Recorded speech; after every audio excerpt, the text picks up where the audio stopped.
Welcome students. तो आज हम स्टार्ट करने वाले हैं चैप्टर 3 जिसका नाम है रासायनिक बल गति 12th केमिस्ट्री का। ठीक है, आज का टॉपिक है हमारा अभिक्रिया का वेग। ठीक है, तो आज हम स्टार्ट करेंगे चैप्टर 3 रासायनिक बल गति, जो हमारा न्यू चैप्टर स्टार्ट होने वाला है। ठीक है, तो उसमें स्टार्टिंग का जो फर्स्ट टॉपिक है उसमें हमें अभिक्रिया का वेग बताना है। ठीक है, तो अब हम स्टार्ट करते हैं।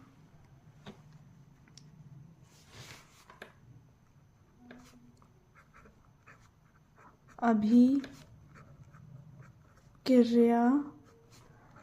का वेग।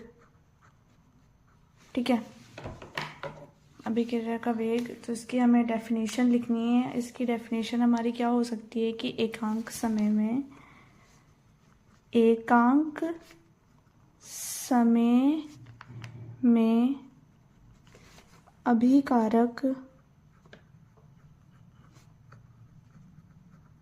अभिकारक या उत्पाद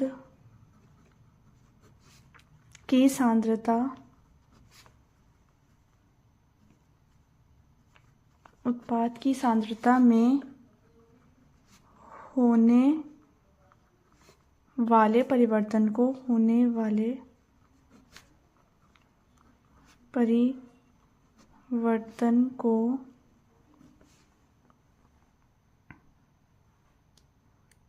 अभिक्रिया का वेग या अभिक्रिया की दर कहते हैं। अभिक्रिया का वेग तथा अभिक्रिया की दर कहते हैं।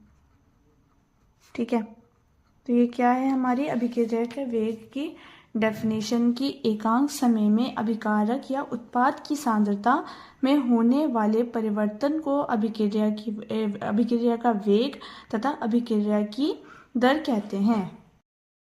ठीक है, तो अब हम देखेंगे कि हमारा अभिकारक और उत्पाद एक्चुअली में होता क्या है। ठीक है, अब हम अब लिखेंगे यहाँ पर ये हमारा क्या है, अभिकारक, और ये हमारा क्या खत्म होता है, कहाँ पे खत्म होता है, पी, उत्पाद पे। ठीक है, अभिकारक वो चीज़ होती है जो मतलब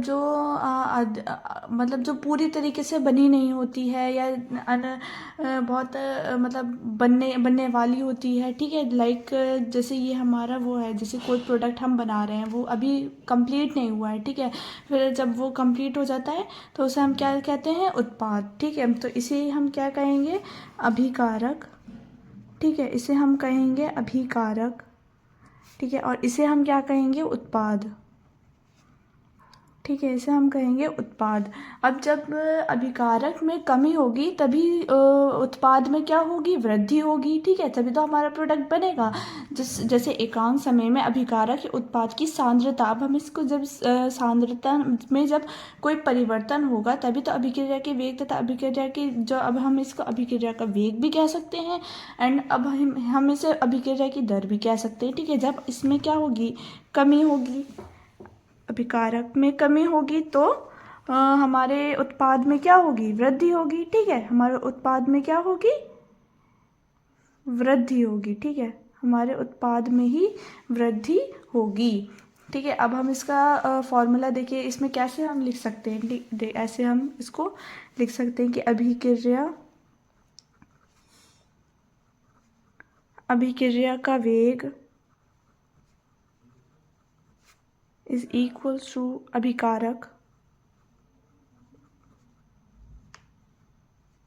अभिकारक या उत्पाद की सांद्रता में परिवर्तन, हम यहाँ लिख लेते हैं परिवर्तन। ठीक है, अपॉन में हमारा क्या आएगा, समय, मतलब उत्पाद की सांद्रता, मतलब उस समय, अब हम इसमें परिवर्तन में समय हम ये लिख सकते हैं। ठीक है, तो क्या आएगा यहाँ पर हमारा अपॉन में समय। ठीक है, हम इस तरीके से लिख सकते हैं। ठीक है, अब हम देखेंगे, अब हम एक और तरीके से भी इसको लिख सकते हैं कि देखिए यहाँ पे क्या आएगा, अभिकारक का वेग, अभिक्रिया की वेग। अब यहाँ पर अभिक्रिया की वेग हमें पता है क्या हो जाएगी, हमें अभिकारक उत्पाद की सांद्रता में परिवर्तन अपॉन समय। ठीक है, तो अब यहाँ पर क्या आ जाएगा, अभिक्रिया वेग, अभिक्रिया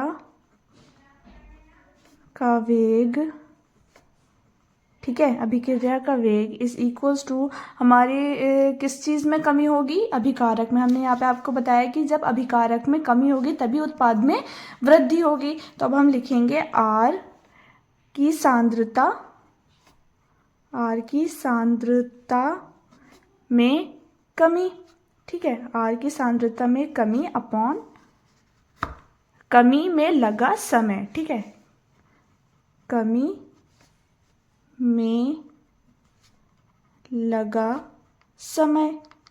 ठीक है, अब हम इसको इस तरीके से लिखेंगे। अब हम इसको, ये भी हमारा किस चीज़ का, अभिक्रिया की दर का फॉर्मूला हो गया। ठीक है, ये भी हमारी अभिक्रिया का दर का फॉर्मूला है। अब हम देखेंगे इसको हम ऐसा उस फेस में लिखेंगे कि R is equals to minus में, जब माइनस होगी तो हमें पता है कि कमी होगी। ठीक है, जब प्लस होगा तो हमें पता है क्या होगी, वृद्धि होगी। ठीक है, तो डेल्टा डी आर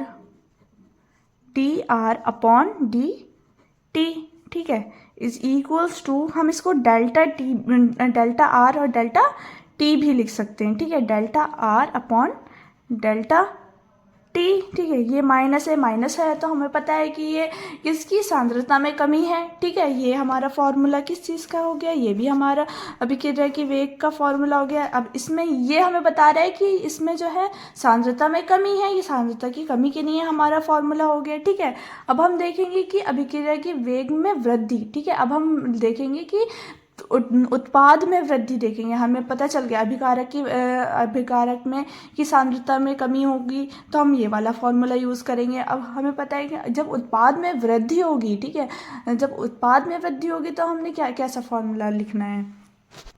ठीक है, जब अब हम देखेंगे कि जब उत्पाद में वृद्धि होगी तो हम उसको वैसे लिखेंगे, अभिक्रिया का वेग, अभिक्रिया का वेग, ठीक है, अभिक्रिया का वेग इज इक्वल्स टू पी की सांद्रता में वृद्धि, पी की सांद्रता में वृद्धि अपॉन में क्या आएगा, वृद्धि में लगा समय।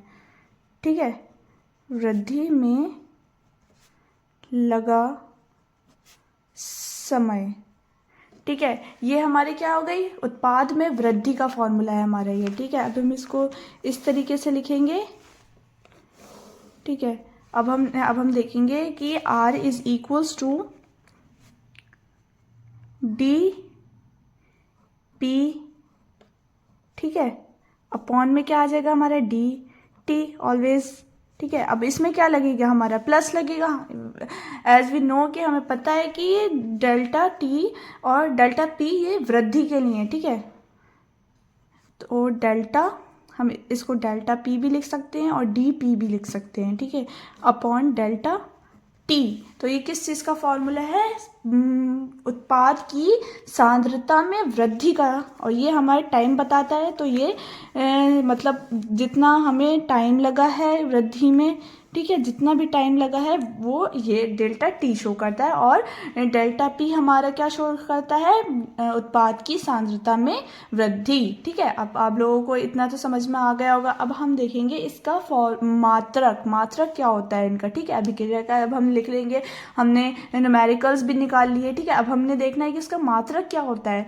अब हम मात्रक लिखेंगे, इसका मात्रक होगा हमारा, मात्रक इज इक्वल्स टू मोल प्रति लीटर। ठीक है, मोल प्रति लीटर प्रति सेकेंड, ये हमारा अभिक्रिया की दर का मात्रक, ये हमारा क्या आ जाएगा, मोल प्रति लीटर प्रति सेकेंड। ठीक है,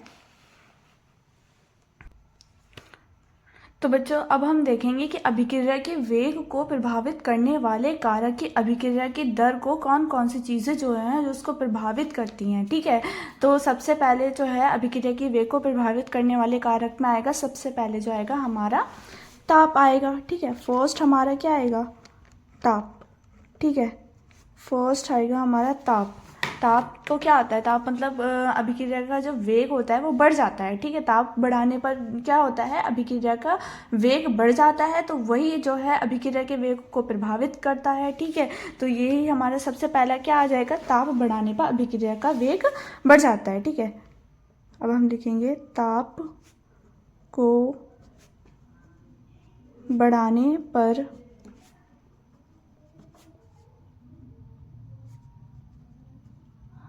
अभिक्रिया का वेग बढ़ जाता है।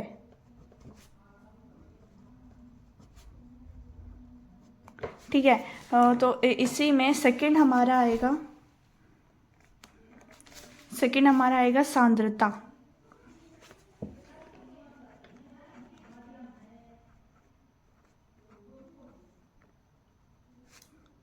ठीक है, सेकंड है हमारा सांद्रता। सांद्रता बढ़ाने पर अभिक्रिया, इसमें भी यही होता है, जैसे ताप बढ़ाने पर अभिक्रिया का वेग बढ़ जाता है, तो इसमें सांद्रता को बढ़ाने पर अभिक्रिया का वेग बढ़ जाता है।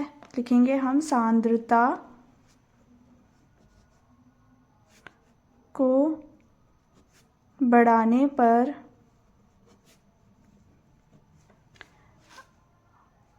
अभिक्रिया का वेग बढ़ जाता है। अभिक्रिया का वेग बढ़ जाता है। ठीक है,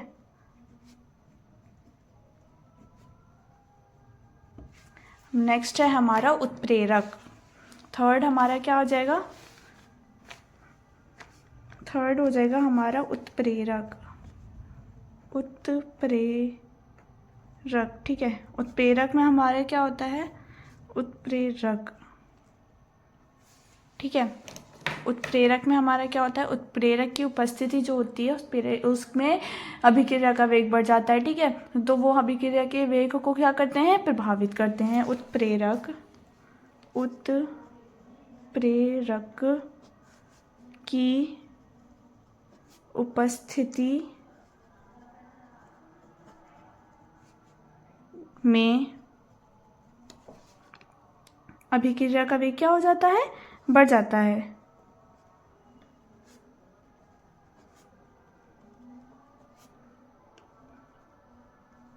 अभिक्रिया का वेग बढ़ जाता है। ठीक है, अब हम देखेंगे कि क्षेत्रफल, लास्ट हमारा फोर्थ क्या हो जाएगा, क्षेत्रफल। ठीक है, क्षेत्रफल में हमारे क्या आते हैं, क्षेत्रफल। अब इसमें क्या होगा, क्षेत्रफल में जब वृद्धि होगी, जब हम क्षेत्रफल में वृद्धि करेंगे तो उसमें क्या होगा, अभिक्रिया का वेग बढ़ जाता है। तो इसमें भी यही आएगा कि क्षेत्रफल में वृद्धि, क्षेत्रफल में वृद्धि करने पर, क्षेत्रफल में वृद्धि करने पर अभिक्रिया का वेग जो होता है बढ़ जाता है। ठीक है, अभिक्रिया का वेग बढ़ जाता है। ठीक है, यही हमारा है अभिक्रिया को प्रभावित करने वाले कारक। ठीक है, क्या है, अभिक्रिया के वेग को प्रभावित करने वाले कारक। अब इसमें क्या आएगा, ताप, सांद्रता, उत्प्रेरक और क्षेत्रफल। ठीक है, इसमें सभी में क्या हो जाता है, वेग बढ़ जाता है। ठीक है, अब हमें समझ में आ गया है कि हमारे अभिक्रिया की दर क्या होती है और अभिक्रिया के वेग में प्रभावित करने वाले कारक भी हमें समझ में आते हैं। अब हमारी वीडियो यहीं एंड होती है।